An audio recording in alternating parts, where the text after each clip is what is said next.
Hello बच्चा लोग, तो कैसे हैं आप सब लोग। आई होप सब अच्छे होंगे, मस्त होंगे और पढ़ाई कर रहे होंगे। तो आज हम जो अपना चैप्टर स्टार्ट कर रहे हैं वो चैप्टर है ग्रेविटेशंस। ये फिज़िक्स का 11th क्लास का चैप्टर है। तो इस चैप्टर से बहुत ज़्यादा क्वेश्चंस भी आते हैं जेई के अंदर। चलो, तो अब हम अपना चैप्टर स्टार्ट करते हैं। मैं आपको अच्छे से समझा रही हूँ चैप्टर। इतनी ज़्यादा मैं डिटेल्स में भी बात नहीं करूँगी और बिल्कुल कम भी ऐसा बात नहीं करूँगी ना। मैं आपको इसके अंदर ज़्यादा क्वेश्चंस करवाऊँगी, मतलब ज़्यादा नहीं, इतने क्वेश्चंस करवाऊँगी ही नहीं। बिकॉज क्वेश्चंस जो करेंगे वो हम अपने नेक्स्ट टर्न पे करेंगे कि क्या क्या है। ठीक है, चलो नेक्स्ट टर्म पे, यानी कि यूँ नहीं कि नेक्स्ट क्लास में। एक्चुअली मैंने आप सभी को बता दिया, पर क्या पता कोई बच्चा नया देख रहा हो, तो उसके लिए बता रही हूँ कि जो हमारे जो ये क्वेश्चंस हैं उसको हम करेंगे। हमारी जो सारी की सारी थ्योरी वाला पार्ट जब ख़त्म हो जाएगा ना, उसके बाद हम अपना क्वेश्चंस वाला पार्ट स्टार्ट करेंगे। ठीक है, चलो तो सबसे पहले स्टार्ट करते हैं। सबसे पहले बात करते हैं ग्रेविटेशन। ग्रेविटेशन क्या होता है? ये एक नाम है, ये एक फोर्स है। ये कौन सी फोर्स है? ये फोर्स है हमारी ग्रेविटेशनल फोर्स। ये ऐसी फोर्स है यूनिवर्स के अंदर, यहाँ पे ऑब्जेक्ट्स होते हैं और उन ऑब्जेक्ट्स के बीच में जो फोर्स होती है, उन ऑब्जेक्ट्स के बीच में जो फोर्स होती है उसको हम कहते हैं ग्रेविटेशन। जो ऑब्जेक्ट्स के बीच में जो फोर्स होती है उसको हम क्या कहते हैं? ग्रेविटेशन। और ये फोर्स है किसके बीच में? दो ऑब्जेक्ट्स के बीच में। किसके अंदर? यूनिवर्स के अंदर। It is a force between two objects in the universe. ठीक है, ये मतलब होता है हमारे ग्रेविटेशन का कि कोई भी फोर्स है, जैसे कि, और कैसी फोर्स होती है? ये अट्रैक्टिव फोर्स होती है। कैसी फोर्स होती है? एक अट्रैक्टिव फोर्स होती है। ठीक है, चलो अगली बात करते हैं न्यूटन्स लॉ की। किसकी? जो न्यूटन साहब थे उन्होंने हमें लॉ दिया था। देखो ये स्टोरी बहुत ज़्यादा फेमस है कि न्यूटन जी सेब के पेड़ के नीचे बैठे थे, सेब आके गिर गया तो उनको पता चला कि हाँ भाई भी ग्रेविटी नाम भी होती है, इसको क्या कर रहा है, ग्रेविटेशनल फोर्स है जो इसको खींच रहा है, तो ऐसे ये फोर्स बन गया। ठीक है, ये मैं आपको नहीं समझा रही हूँ इतनी डिटेल में, मैंने बता दी है वैसे कहानी।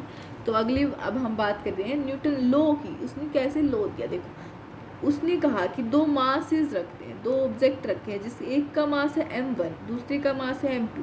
इनके बीच में एक फोर्स होगी और उस फोर्स को हम कहेंगे ग्रेविटेशन। उस फोर्स को हम क्या कहेंगे? ग्रेविटेशन। तो देखो जो Fg है वो डायरेक्टली प्रोपोर्शनल किसके हो गई? मास m1 और m2 के, m1 और m2 के। फिर इन्वर्सली प्रोपोर्शनल हो गई वो उसके डिस्टेंस के। डिस्टेंस भी तो होगा कुछ, तो डिस्टेंस क्या हो गया हमारा? आर का स्क्वायर। डिस्टेंस क्या है? आर का स्क्वायर। तो क्या आ गया?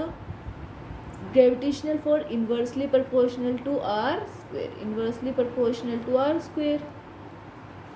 तो ग्रेविटेशनल फोर्स किसके इक्वल आ गई? m1 m2 by R square. m1 m2 by R square. तो डायरेक्टली प्रोपोर्शनल का जो साइन है वो हमने अगर हटा दिया तो क्या आ जाएगा हमारा? जी। जी क्या होता है हमारा? Gravitational constant. जी जो होता है वो होता है हमारा ग्रेविटेशनल कांस्टेंट। देखो बेटा ये ज़्यादा लंबा चैप्टर है नहीं, बस 15-20 मिनट का चैप्टर हो जाएगा जल्दी से। तो देखो F is equal to G m1 m2 divide by R square. ये क्या होती है? हमेशा attractive, always attractive in nature. हमेशा क्या होती है? नेचर के अंदर अट्रैक्टिव होती है। जो मासेस हैं वो हमारे इक्वल नहीं हो सकते, m1 equal not equal to m2। ठीक है, तो देखो g की वैल्यू जो होती है वो क्या होती है? 6.67 इंटू 10 की पावर माइनस 11 यूनिट। 6.67 इंटू 10 की पावर माइनस 11 यूनिट। और जो ये हमारा g है वो इंडिपेंडेंट होता है मीडियम के। मीडियम के क्या होता है? इंडिपेंडेंट। ठीक है, अब दे दिया हमें F is equal to M G m1 m2 by R square. तो ये क्या आ गया? F R square. ये इसको उधर लेके गए, जी की वैल्यू निकाले थे m1 m2 नीचे, तो G is equal to F R square divide by m1 m2। तो जी किसके इक्वल आ गया? न्यूटन मीटर स्क्वेयर पर के जी। न्यूटन मीटर स्क्वेयर पर के जी के इक्वल आ गया। तो जी कैसे आ गया? देखो न्यूटन की इसकी क्या हुई? फोर्स की mlt माइनस 2 एल स्क्वेयर इसका m इंटू एम इसका मास का, तो m से m कैंसिल, तो इसकी डायमेंशन क्या आ गई? m minus 1 L cube T minus 2, m minus 1 L cube T minus 2। ठीक है, अगली बात करते हैं हम ग्रेविटेशनल फोर्स। ग्रेविटेशन फोर्स क्या होता है? जो फोर्स होता है वो क्या होता है? अट्रैक्टिव होता है। जो फोर्स होता है वो क्या होता है? अट्रैक्टिव होता है। और वो फोर्स क्या होता है? इक्वल और अपोजिट। फोर्स क्या होता है? इक्वल और अपोजिट। तो जो सेंट्रल फोर्स है ये क्या होता है, ग्रेविटेशन क्या होता है, एक सेंट्रल फोर्स होता है। ग्रेविटेशन क्या होता है, एक सेंट्रल फोर्स होता है। बिकॉज ये एक्ट करता है किसके बीच में, between the line joining of two masses. किसमें, line joining of two masses के अंदर ये एक्ट करता है। ठीक है, ये क्या होता है, इंडिपेंडेंट होता है मीडियम के।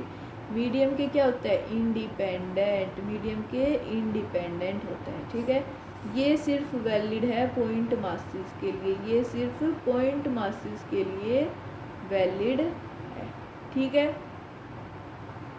चलो नेक्स्ट बात करते हैं। जो न्यूटन लॉ ऑफ ग्रेविटेशन है उसको वेक्टर फॉर्म के अंदर, उसको किसमें, वेक्टर फॉर्म के अंदर। तो देखो जो डायरेक्शन के साथ अगर हम बात करें तो क्या है, आई कैप होता है। ये जो डायरेक्शन है इसके अंदर एक्स की डायरेक्शन को हम आई कैप बोलते हैं और वाई की डायरेक्शन को हम जे कैप बोलते हैं। वाई की डायरेक्शन को हम क्या बोलते हैं, जे कैप बोलते हैं। तो देखो ये m1 है, ये m2 है, ये फर्स्ट वाला ऑब्जेक्ट, ये सेकंड वाला ऑब्जेक्ट। इसके अंदर क्या दे दिया, ये डिस्टेंस है r। एक फोर्स लगेगी F1 इस साइड, तो दूसरी वाली अपोजिट लगेगी, दूसरी वाली अपोजिट इस साइड F21। ठीक है, जो F21 होगी हमारी वो क्या होगी, Gm1 m2 by r square. Gm1 m2 by r square into I cap, minus I cap, किसमें, माइनस आई कैप। ठीक है, इस साइड जा रहा है, इस साइड तो क्या होता है, माइनस एक्स एक्सिस होती है, इस साइड क्या होती है, माइनस एक्स एक्सिस, तो माइनस आई कैप। फोर्स लगाने वाला पीछे होगा, जो फोर्स लगाता है वो हमेशा क्या होता है, पीछे होता है। जो फोर्स लगाता है वो हमेशा पीछे होता है। ठीक है, तो हमारा ये F12 आएगा। ऑल्सो F12 क्या आ गया हमारा, Gm1 m2 by R square into plus I cap. ठीक है, ये हमें सभी को पता ही है कि F किसके इक्वल होता है, मास इंटू एक्सेलरेशन के। मास इंटू एक्सेलरेशन के। अब जो न्यूटन लॉ ऑफ ग्रेविटेशन है उसका प्रूफ क्या है कि वो सही ही है। उसका क्या प्रूफ है कि सही है, देखो हमारी जो अर्थ है वो सन के अराउंड घूमती है, सन के अराउंड चक्कर लगाती है। तो अगर वो सन नहीं होता तो क्या होती, अर्थ यहाँ पे होती नहीं, अर्थ तो ऐसे चलती जाती ऊपर जाती। पर यहाँ पे क्या है, सन है, वो क्या करता है, इसको अट्रैक्ट करता है, अट्रैक्टिव फोर्स लगाता है। तो फोर्स लगाएगा ना तो वो इसके चारों ओर घूमेगी। तो यहाँ पे जो फोर्स लगती है अट्रैक्टिव, अब आप सोच रहे हो अट्रैक्टिव फोर्स है तो इन दोनों को तो अभी तक टच हो जाना चाहिए था। तो ये टच इसलिए नहीं होते क्योंकि जो अट्रैक्टिव फोर्स है ये फोर्स सिर्फ और सिर्फ इसको घुमाने के काम आती है। अब यहाँ पे सन आ गया तो इसको अट्रैक्शन करेगा तो ये ऐसे घूमेगी, तो एक सर्कल टाइप में ये घूमेगी, एक सर्कल टाइप में ये घूमेगी। ठीक है, चलो तो देखो F क्या लगाएगा, Fg ग्रेविटेशनल फोर्स लगाएगा। ये फोर्स जो होगी वो क्या होगी, इक्वल और अपोजिट फोर्स होगी। ठीक है, चलो नेक्स्ट बात करते हैं। जो फोर्स ऑफ अट्रैक्शन है ये सिर्फ और सिर्फ यूज़ होती है डायरेक्शन चेंज के लिए। ये फोर्स ऑफ अट्रैक्शन किसके लिए यूज़ होती है, सिर्फ और सिर्फ डायरेक्शन चेंज के लिए। ठीक है, चलो जो फोर्स है वो क्या है, फोर्स से अगर एक्सेलरेशन, जहाँ फोर्स जहाँ वहाँ एक्सेलरेशन, जहाँ पे हमारी फोर्स होगी वहीं पे हमारा एक्सेलरेशन तो होगा ही होगा। जहाँ पे फोर्स होगी वहाँ पे एक्सेलरेशन तो होगा ही होगा। ठीक है, ये देखो मास ऑफ अर्थ है, ये मास ऑफ ऑब्जेक्ट है, ये नीचे गया, ये इसकी रेडियस ऑफ अर्थ है। तो F is equal to G mass of earth into mass of object divide by R square. तो ये क्या हो गया, force m naught into A is equal to G M E M naught by R square, तो acceleration की value क्या आ गई, GME बाय आर स्क्वेयर, आ गई। ठीक है, चलो तो एक्सेलरेशन को हम क्या लिख सकते हैं, G से डिनोट करते हैं। एक्सेलरेशन को हम G से डिनोट करते हैं। G is equal to GME by R square, अगर हम इसके अंदर सारी वैल्यूज़ को पुट कर देंगे, जी का भी, मास ऑफ अर्थ भी और रेडियस भी, तो क्या आ जाएगी, जी की वैल्यू हमारी, ग्रेविटी की वैल्यू 9.8 मीटर पर सेकंड स्क्वायर, 9.8 मीटर पर सेकंड स्क्वायर आ जाएगी। ठीक है, चलो अब देखो हमारे पास एक एग्जाम्पल है।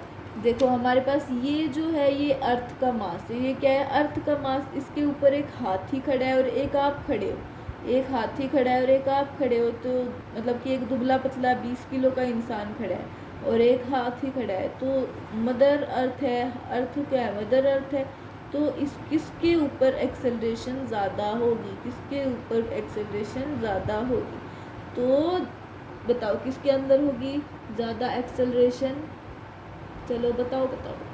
तो दोनों ही है, दोनों केसेस में एक्सेलरेशन जो होगी वो सेम होगी, एक्सेलरेशन क्या होगी, सेम होगी। हैवी ऑब्जेक्ट हो या फिर लाइट बॉडी हो, एक्सेलरेशन ड्यू टू ग्रेविटी हमेशा ही हमारी सेम होती है, एक्सेलरेशन ड्यू टू ग्रेविटी हमेशा ही सेम होती है। ठीक है, चल अब देखो अगर यहाँ पे कुछ हाइट के ऊपर दे दे कोई ऑब्जेक्ट, यहाँ पे रेडियस ऑफ अर्थ है, ये इसके ऊपर हाइट के ऊपर है, तो क्या आ जाएगा हमारी G M by R E plus H का whole square, G M divide by R E plus H का होल स्क्वेयर। ठीक है, अगली बात करते हैं variation of acceleration due to gravity. किसकी वजह से, ग्रेविटी की वजह से एक्सेलरेशन में वेरिएशन, तो क्या होगा, देखो शेप ऑफ अर्थ है, क्या हो जाएगा, अर्थ की शेप, तो इक्वेटर क्या होती है, मिनिमम जी को होता है, मिनिमम जी के लिए होता है, मिनिमम जी को होता है, तो ये क्या है, पोल से ये क्या हो जाएगी, इक्वेटर हो जाएगी, मिनिमम जी होगा इक्वेटर में। ठीक है,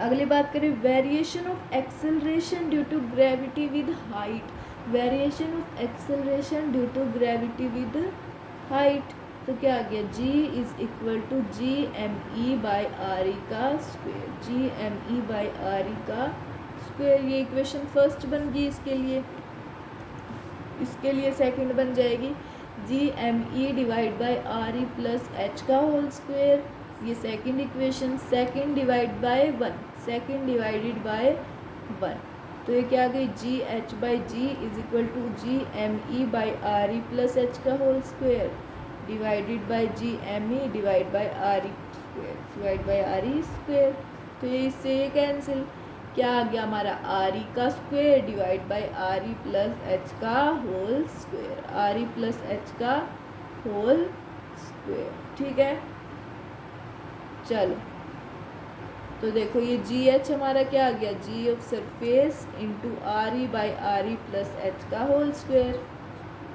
जी एच आ गया हमारा G surface into R E divide by R E plus H का होल स्क्वेयर, होल स्क्वेयर। ठीक है, तो जी एच आ गया G into R E by R E plus 2 R E का होल स्क्वेयर, तो जी एच आ गया G into R E by 3 R E का होल स्क्वेयर, तो ये आ गया हमारा G H is equal to G by 9, G H is equal to G by 9।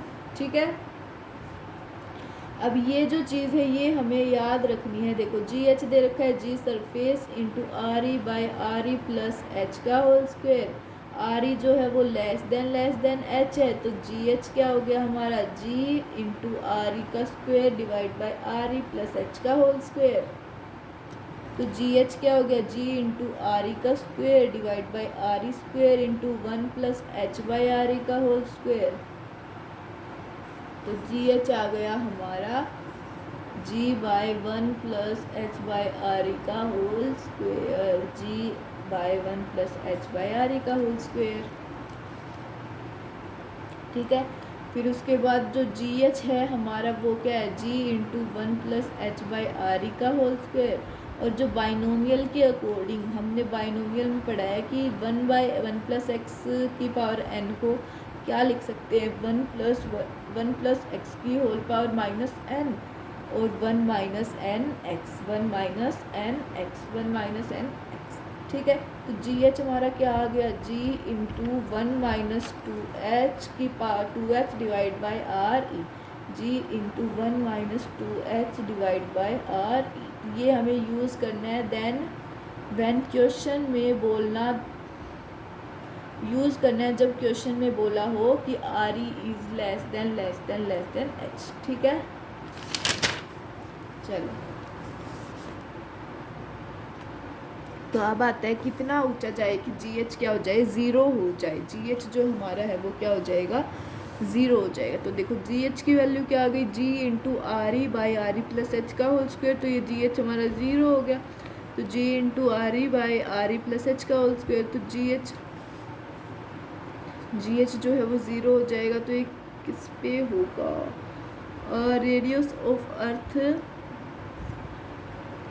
Radius of earth जो है वो क्या होती है हमारी 64 किलोमीटर, 6400 किलोमीटर, सॉरी 6400 किलोमीटर। तो ये ज़ीरो हो जाएगा। तो ये हमने आर ही क्या मान लिया हमारा,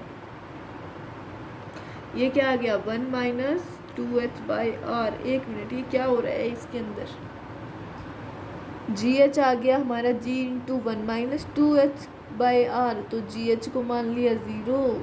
कितना ऊंचा जाएगा, कितना हाइट निकालनी है हमें, क्या निकालनी है, हाइट निकालनी है। तो आ गया zero is equal to G into 1 minus 2h by R, 1 minus 2h by R. तो ये क्या आ गया 1 is equal to 2h by R. तो आर आ गया हमारा 2h, आर क्या आ गया हमारा 2h। तो रेडियस ऑफ अर्थ क्या होते हैं, हाइट क्या होती है 3200 किलोमीटर। तो अब क्या हो गया, रेडियस क्या हो गई 6400। ठीक है, चलो अगली बात करते हैं variation of acceleration due to gravity with depth. Depth के साथ variation acceleration due to gravity. तो देखो जी जो है वो क्या हमारा G M E by R E का होल स्क्वायर, ये फर्स्ट इक्वेशन है। इसके अंदर बात करें अगर हम, तो ये आ गया हमारा जी डी आ गया G M E dash divided by R E minus D का होल स्क्वायर। तो ये हमारी सेकेंड इक्वेशन आ गई। ठीक है, ये इसके अंदर जो मास है वो भी हमेशा चेंज होता है, मास भी चेंज होता है, mass also change. Now M E dash की कैलकुलेशन की बात करें तो डेंसिटी क्या है, हमेशा सेम रहेगी। जो डेंसिटी है वो क्या रहेगी, सेम रहेगी। ठीक है, D is equal to M by V. तो M E by 4/3 pi R E cube is equal to M E dash divide by 4/3 pi R E minus D का whole cube, R E minus D का whole cube. तो ये क्या आ गया M E into R E minus D का whole cube divide by R E cube, R M E into R E minus D का whole cube divide by R E cube. ये किसके equal आ गया, M E dash, M E dash. ठीक है, तो हमें एम ई डैश की वैल्यू किसके इक्वल रखनी है अब, सेकंड इक्वेशन के अंदर। ठीक है, तो क्या आ गया G D is equal to G M E R into D का whole cube divide by R E cube, R E minus D का होल स्क्वायर। तो स्क्वायर से क्यूब कैंसिल, तो जी डी आ गया G M E into R E minus D divide by R E. ठीक है, are E का cube, तो जी डी आ गया हमारा G M E into R E minus D divide by R E का क्यूब। ठीक है, अब ये कौन सी इक्वेशन बन गई हमारी, फोर्थ इक्वेशन। तो अब फोर्थ इक्वेशन को फर्स्ट डे डिवाइड, तो G D by G is equal to G M E into R E minus D divide by R E का cube divide by G M E divide by R E square, G M E divide by R E square. तो क्या आ गया G D by G is equal to R E minus D divide by R E minus D divide by R. ठीक है, तो G D by जी क्या आ गया 1 minus D by R E, 1 minus D by R E.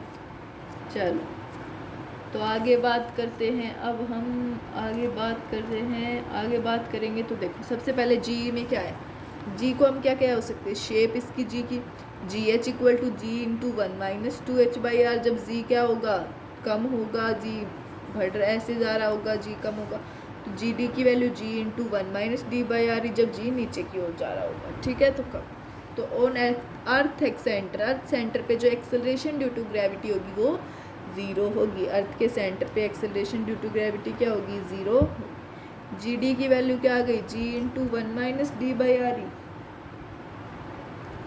G D की value क्या आ गई, G into 1 minus D by R E. G D की वैल्यू आ गई G into 1 minus R E by R E. D क्यों किसके equal हो गया, आर ई के इक्वल हो गया, तो are E by R E ये इससे कैंसिल, तो जी डी की वैल्यू आ गई 0। जी डी की वैल्यू कितनी आ गई, 0 आ गई। ठीक है, अगली बात करते हैं ग्राफ की। ग्राफ के अंदर क्या है, ये सेंटर ऑफ अर्थ है, ये सरफेस है जो मैक्सिमम है, डिस्टेंस है, तो ये क्या है हमारा, ये 9.8 है जी के जी। ठीक है, अब चलो इसको छोड़ो, अब हमारी ग्राफ की बात हो गई। अब हमारी बात आती है gravitational potential energy. Gravitational potential energy क्या होती है, ये मेजर्ड होती है अमाउंट ऑफ एक्सटर्नल, मतलब किसी भी बॉडी को इन्फिनिटी से लेके किसी भी पॉइंट पे लाने से, बिना किसी भी काइनेटिक एनर्जी को चेंज किए, बिना एक्सेलरेशन के, किसी भी बॉडी को इन्फिनिटी से पॉइंट पे लाने के लिए जो एक्सटर्नल वर्क लगा, जो एक्सटर्नल वर्क की अमाउंट की नीड हुई, उसको हम कहेंगे ग्रेविटेशनल पोटेंशियल एनर्जी। उसको हम कहेंगे ग्रेविटेशनल पोटेंशियल एनर्जी। तो U is equal to minus G M M by R square, minus G M M by R square. ठीक है, तो वर्क एक्सटर्नल आ गया इन्फिनिटी से लेके P is equal to minus G M M by R, minus G M M by R. तो U आ गया minus G M M by R, minus G M M by R. तो at infinity U infinity हमारा 0 होगा। ठीक है, अगली बात करते हैं पोटेंशियल डिफरेंस की। पोटेंशियल डिफरेंस क्या है, पोटेंशियल डिफरेंस डिफाइन होता है as the work done by external agent by bringing a unit mass from point B to A with no change in kinetic energy, with no change in kinetic energy. जो potential difference है वो defined होता है, 1 minute बेटा रुको, हे भगवान ये light के भी पता नहीं क्या हो जाता है एकदम से। जो पोटेंशियल डिफरेंस है वो डिफाइंड होता है कि जो वर्क डन हुआ है किसी भी एक्सटर्नल एजेंट से, जो किसी भी यूनिट मास को बी से लेके ए तक लेके आए बिना काइनेटिक एनर्जी में चेंज, उसको हम कहते हैं पोटेंशियल डिफरेंस। उसको हम क्या कहते हैं, पोटेंशियल डिफरेंस। ठीक है, potential at a point due to mass M, mass M की वजह से किसी भी पॉइंट पे पोटेंशियल। तो देखो potential at a point is defined, वो डिफाइन होता है कि कोई भी वर्क डन जो एक्सटर्नल एजेंट से हो, किसमें, per unit mass in taking the mass from, मतलब कि पर यूनिट मास में जब हम मास को कहाँ से लेके आए, इन्फिनिटी से ए से, with no change in kinetic energy, with no change in kinetic energy. ठीक है, potential at a point, potential at a point define होता है कि वर्क डन है जो भी एक्सटर्नल एजेंट से पर यूनिट मास में, वो क्या हो, टेकिंग द मास कहाँ से, इन्फिनिटी से ए से, बिल्कुल चेंज ना हो तो काइनेटिक एनर्जी। ठीक है, तो वी ए हमारा क्या आ गया, minus G M by R, minus G M by R. ठीक है, जो पोटेंशियल होता है वो क्या होता है, एक स्केलर क्वांटिटी, और ग्रेविटेशनल पोटेंशियल हमेशा आता है नेगेटिव। ग्रेविटेशनल पोटेंशियल हमेशा comes out to be negative, always comes out to be negative. ठीक है, अगली बात करें potential due to a ring, potential due to a ring, ring की वजह से पोटेंशियल की बात करें तो जो वीपी है वो किसके इक्वल है, minus G M by under root R square plus X square, minus G M by under root R square plus X square. तो एक्स क्या होगा, ग्रेटर देन आर होगा, तो आर स्क्वेयर कहाँ तक जाएगा, 0, आर स्क्वेयर टू 0। तो VP क्या हो गया हमारा, minus G M by R, minus G M by X, sorry X. ठीक है, अगली बात करते हैं रिलेशन बिटवीन ग्रेविटेशनल फील्ड और gravitational potential energy. Gravitational field और ग्रेविटेशन पोटेंशियल में क्या होता है, तो E is equal to minus D V by D R, E is equal to minus D V by D R. तो ये किसके इक्वल आ गया, minus of partial differentiation with respect to X I cap plus partial differentiation with respect to y j cap plus partial differentiation of with respect to z of k cap। Into V, ठीक है। अगली बात करते हैं हम escape velocity की। किसकी बात करते हैं? एस्केप वेलोसिटी की। तो जो एस्केप वेलोसिटी है वो क्या है? मिनिमम वेलोसिटी है जिसके अंदर with etch a body must be projected vertically upward, जिसके अंदर कोई भी बॉडी क्या है? वर्टिकली अपवर्ड प्रोजेक्टेड होती है। किसके ऑर्डर में? That it must be escape the gravitational field of the earth, कि ये क्या कर दे? एस्केप कर दे ग्रेविटेशनल फील्ड ऑफ अर्थ को, क्या कर दे? उसको छोड़ दे, अर्थ के ग्रेविटेशनल फील्ड को एक्सेप्ट, ठीक है। तो V E is equal to under root में 2gm/r। वी किसके इक्वल है? अंडर रूट में 2gm/r, ठीक है। एस जी किसके इक्वल आ गया? gm/r²। जी किसके इक्वल आ गया? gm/r²। तो gm किसके इक्वल आ गया? gr²। तो वी ई किसके इक्वल आ गया? अंडर रूट में 2gr। वी ई किसके इक्वल आ गया? अंडर रूट में 2gr, ठीक है।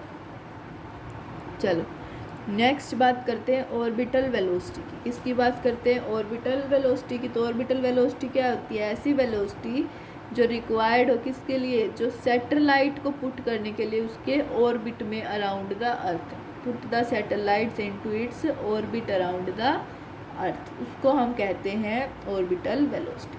तो जो फोर्स ऑफ ग्रेविटी होता है किसके ऊपर? सैटेलाइट के ऊपर। तो क्या आ गया? F G is equal to gmm/r plus H का whole square. F G is equal to gmm/r plus H का होल स्क्वेयर।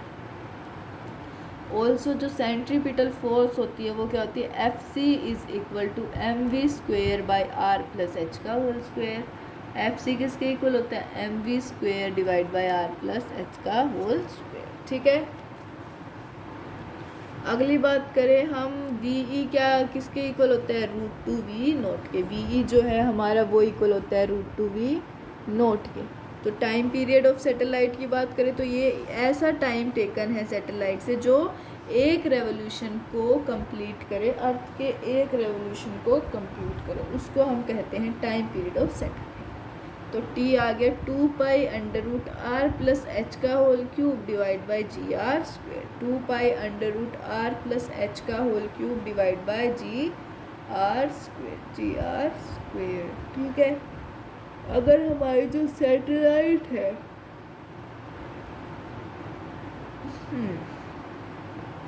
अगर वो हमारी सैटेलाइट क्लोज अर्थ के क्लोज रिवॉल्व करे तो h लेस देन r, तो t आ गया हमारा 2π√r/g, 2π√r/g। r क्या होगा हमारा? 6400 किलोमीटर, 6400 किलोमीटर। g क्या हो गया? 9.8 मीटर पर सेकंड। g क्या हो गया? 9.8 मीटर पर सेकंड। और t हो गया हमारा 84.6 मिनट, 84.6 मिनट, ठीक है। अगली बात आती है energy of satellite. Energy of satellite तो पोटेंशियल एनर्जी आती है हमारी -gmm/r, -gmm/r, और काइनेटिक एनर्जी होती है ½ gmm/r। तो total energy potential energy plus kinetic energy तो -gmm/r प्लस ½ gmm/r, तो -½ gmm/r आ गई हमारी टोटल एनर्जी। तो ये क्या आएगी? किसकी आ गई? बाउंडेड सिस्टम की। तो टोटल एनर्जी क्या हुई? Minus kinetic energy. Total energy हमारी क्या हो गई? माइनस काइनेटिक एनर्जी, और टोटल एनर्जी क्या हुई? पोटेंशियल एनर्जी बाय 2, ठीक है। अब बात करते हैं कुछ जियो सैटेलाइट्स, स्टेशनरी सैटेलाइट्स की। जियो स्टेशनरी सैटेलाइट्स की तो क्या होती है? टाइप ऑफ सैटेलाइट्स क्या होती है? फर्स्ट जो होती है लियो। लियो यानी कि लोअर अर्थ ऑर्बिट। इसकी क्या होते हैं? डिस्टेंस 200 किलोमीटर से 2000 किलोमीटर। एक डे में ये 12 से 15 रेवोल्यूशन करती है, और एक रेवोल्यूशन कितनी देर में करती है? 1.5 से 2 घंटे में, 1.5 आवर से 2 आवर में ये एक रेवोल्यूशन कंप्लीट करती है, ठीक है। अगली बात करते हैं मिडल अर्थ ऑर्बिट की। किसकी? मिडल अर्थ ऑर्बिट की, MEO। तो 2000 से लेके 36,000 किलोमीटर, 36,000 किलोमीटर के बीच में होती है। तो एक दिन में ये 2 रेवोल्यूशन करती है, और एक रेवोल्यूशन 12 आवर्स में करती है, 12 आवर्स में, ठीक है। नेक्स्ट बात करें जियो स्टेशनरी ऑर्बिट की, तो इस 36,000 किलोमीटर में ही होती है और एक दिन में एक रेवोल्यूशन और एक रेवोल्यूशन 24 आवर। ठीक है, अब बात करते हैं जियो स्टेशनरी सैटेलाइट होती क्या है। एक ऐसी सैटेलाइट जो रिवॉल्व करे अराउंड द अर्थ के अराउंड रिवॉल्व करे उसकी इक्वेटोरियल प्लेन में विद सेम एंगुलर स्पीड, जिसकी क्या हो, सेम एंगुलर स्पीड हो और किसमें, इक्वेटोरियल प्लेन के अंदर अराउंड रिवॉल्व करे, and in the same direction as the earth rotate, और सेम डायरेक्शन में जहाँ पे अर्थ रोटेट करती है उसकी ओन एक्सिस में, उसको हम कहेंगे जियो स्टेशनरी सैटेलाइट। उसको हम कहेंगे जियो स्टेशनरी सैटेलाइट। मतलब क्या है इसका मतलब है, एक ऐसी सैटेलाइट जो रिवॉल्व करे अर्थ के अराउंड उसके इक्वेटोरियल प्लेन में, जैसे कि मतलब सेम एंगुलर स्पीड में, और जैसे अर्थ रोटेट करती है उसकी एक्सिस पे उसकी सेम डायरेक्शन में ये रोटेट करे, उसको रिवॉल्व करे, उसको हम कहेंगे geostationary satellite. Geostationary satellite. ठीक है, अगली बात करते हैं velocity of geostationary satellite की। तो क्या आ गई, F G is equal to F C, तो V is equal to under root में G M by R, under root में जी एम बाई आर। ठीक है, अगली बात करें टाइम पीरियड की, टाइम पीरियड ऑफ सैटेलाइट की। तो 2 pi R by V, T is equal to 2 pi R by V is equal to 2 pi R divide by under root G M by R, 2 pi R divide by under root G M by R. तो T square किसके equal आ गया, 4 pi square R की cube, 4 pi square R cube divide by G M, 4 pi square R cube divide by G M. ठीक है, अगली बात करते हैं हम सिंक्रोनस कम्युनिकेशन सैटेलाइट किसकी, सिंक्रोनस कम्युनिकेशन सैटेलाइट, SYNCOMS। तो ये क्या है, रिवॉल्व ऑन एन एंगल, ये एक एंगल पे रिवॉल्व करती है, नॉट एन इक्वेटर। ये एंगल पे रिवॉल्व करेगी पर इक्वेटर पे नहीं करेगी। ये क्या होती है, Kepler's law of planetary motion. इसके अंदर क्या, Kepler law of planetary motion होती है। जो फर्स्ट लॉ होता है law of orbit, her planet revolve करेगा सन के अराउंड, किसके अंदर, एक इलेप्टिकल ऑर्बिट में, जो विद द सन के साथ एक इलेप्टिकल ऑर्बिट में जो सिचुएटेड है at one of the two foci, दो फोकाई में से एक पे सिचुएटेड है। ठीक है, तो ये सन है, ये F1 F2, ये हमारे P है, minor axis, major axis A है पॉइंट। ठीक है, जो फारदेस्ट डिफरेंस होता है सन और प्लैनेट के बीच में वो होता है हमारा एफओजी, ये वो क्या होता है हमारा एफओजी P, और जो क्लोजेस्ट डिस्टेंस होता है सन और प्लैनेट के बीच में वो होता है हमारा पेरिजी, क्या होता है पेरिजी, उसको हम A से करते हैं और एफओजी को P से। अगली बात करते हैं हम second law of Kepler, law of area. तो D A by D T क्या होता है हमारा कॉन्स्टेंट होता है, A1 by T1 is equal to A2 by T2 equal to A3 by T3 हमारा कॉन्स्टेंट होता है। ठीक है, तो D A by D tau is equal to L by 2m, D A by D tau is equal to L by 2m हमारा क्या है constant. The second law is actually the law of conservation of angular moment. मतलब second law यही है कि वो actually में है कि law of conservation of angular momentum, angular momentum का लॉ ऑफ कंजर्वेशन। ठीक है, कंजर्व करते कॉन्स्टेंट रखते हैं। तो थर्ड लॉ क्या है, law of periods, law of periods. तो टी स्क्वेयर क्या होता है, directly proportional R cube, T square is directly proportional to R cube, तो T square is equal to K R cube, T square is equal to K R cube. तो T1 का square divide by T2 का square is equal to R1 का cube divide by R2 का cube, R1 cube divide by R2 cube. तो larger the distance of a planet from sun, sun से planet की distance ज़्यादा होगी और larger will be the period of revolution around the sun. Larger क्या होगा, period होगा रेवोल्यूशन का किसके अराउंड, सन के अराउंड। ठीक है बेटा, तो आज ये जो हमारा चैप्टर है ग्रेविटेशन, ये चैप्टर भी ख़त्म हो गया है। तो हम मिलते हैं नेक्स्ट क्लास में। मैं फिर से बता रही हूँ क्वेश्चन अभी नहीं करवाऊंगी, थ्योरी के बाद करवाऊंगी। जब सारी थ्योरी कंप्लीट हो जाएगी क्वेश्चन होंगे एडवांस से पहले ही होंगे, आप चिंता मत करो।